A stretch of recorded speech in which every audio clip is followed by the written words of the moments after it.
DSC నిర్వహణపై YCP అధినేత జగన్ సంధించిన పలు ప్రశ్నలకు సమాధానం ఇచ్చారు ఏపీ విద్యాశాఖ సెక్రటరీ కోన శశిధర్. ఫస్ట్ ర్యాంక్ వచ్చిన వ్యక్తికి ఉద్యోగం ఎందుకు ఇవ్వలేదు? మార్కులు, ర్యాంకులు, కట్ ఆఫ్లు పబ్లిక్గా డిస్ప్లేలో ఎందుకు పెట్టలేదు? 1:1 పద్ధతిలో కాల్ లెటర్లు ఇచ్చిన వారికి ఉద్యోగాలు ఎందుకు ఇవ్వలేదు? మెరిట్, రోస్టర్, రిజర్వేషన్ చూసిన తర్వాతే కదా కాల్ లెటర్లు జారీ చేశారు అంటూ ప్రభుత్వాన్ని ప్రశ్నించారు జగన్. అయితే నిబంధనల ప్రకారమే డిఎస్సి నియామక ప్రక్రియ చేపట్టామని చెప్పారు కోన శశిధర్.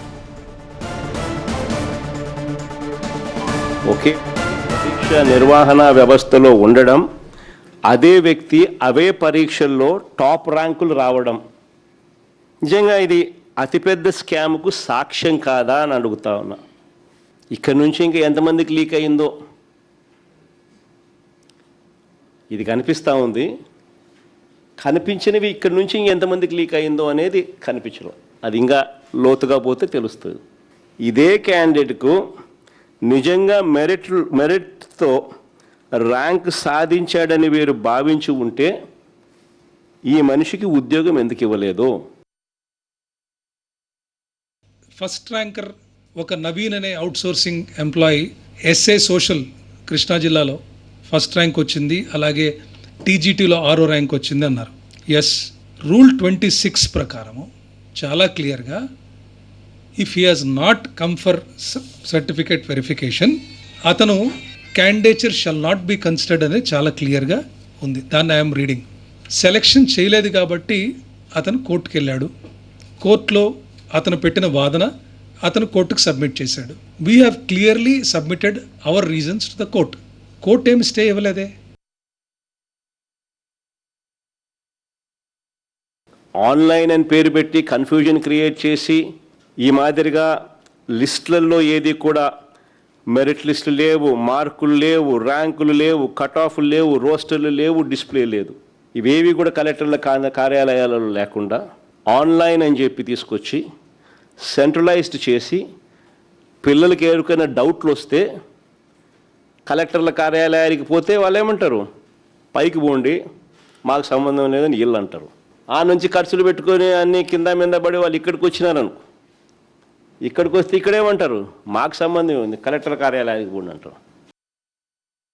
మెరిట్ లిస్ట్ నేను ఇదివరకు ఆల్రెడీ రీట్రేట్ చేశాను. మళ్ళా ఇంకొకసారి అందరికి అర్థమయ్యే విధంగా టెట్ స్కోర్ అనేది 20%, డిఎస్సి స్కోర్ 80%, రెండు కలిపి మనము జనరల్ మెరిట్ లిస్ట్ తయారు చేశాం. ఈ టెట్ స్కోర్స్ మనము వెబ్సైట్లో డిస్ప్లే చేశాము, డిఎస్సి మనం డిస్ప్లే చేశాము, అలాగే ఈ జనరల్ మెరిట్ ఏదైతే ఉందో అది కూడా డిస్ప్లే చేశాము. అంటే ఎవరైతే క్యాండిడేట్స్ వెబ్సైట్లో అప్లై చేసే పోర్టల్ ఉందో అదే వెబ్సైట్లో ఈ లిస్ట్స్ అన్నీ కూడా పబ్లిష్ అయి ఉన్నాయి. Even today all these lists are available, మీరు చెక్ చేసుకోవచ్చు. I'm only talking the facts. సరే, సెలెక్టెడ్ లిస్ట్లో ఉన్న వాళ్లకు కాల్ లెటర్స్ వచ్చినాయి, అది 1:1. అంటే ఒక ఉద్యోగానికి ఒకరిని మాత్రమే పిలిచినారు. అంటే నువ్వు సెలెక్ట్ అయినావు అనే కదా దాని అర్థం. Subject to the condition that your documents are authentic and genuine.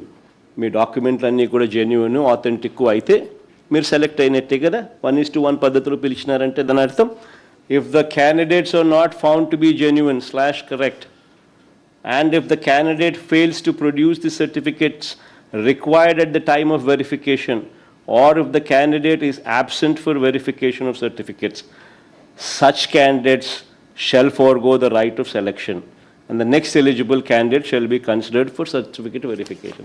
And otherwise, if the certificates are genuine, then he is bound to get a job. అంతే కదా. ఇప్పుడు 1:1 అంటే లాస్ట్ టైం చాలా క్లియర్గా ఎక్స్ప్లెయిన్ చేశాను. mere call letter for verification of certificates does not mean that he is selected.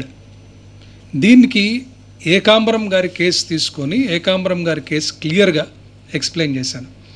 1:1 అంటే కొన్ని సందర్భాల్లో ఆ 1:1లో ఎవరన్నా డిస్క్వాలిఫై అయితే సెకండ్ రౌండ్కి వెళ్తారు, అక్కడ డిస్క్వాలిఫై అయితే థర్డ్ రౌండ్కి వెళ్ళచ్చు. అలాగే కొన్ని సందర్భాల్లో 7 or 8 I think up to 9 rounds కూడా కొన్ని సందర్భాల్లో వెళ్ళండి. అంటే 1:1 1:1 పిలిచినప్పుడు somebody gets disqualified or does not turn up or certificates verify చేసినప్పుడు సరిగ్గా లేకపోతే అతని ప్లేస్లో ఇంకొకరిని పిలుస్తారు. అతను కూడా ఏమన్నా తేడా ఉంటే next. This is how it went on.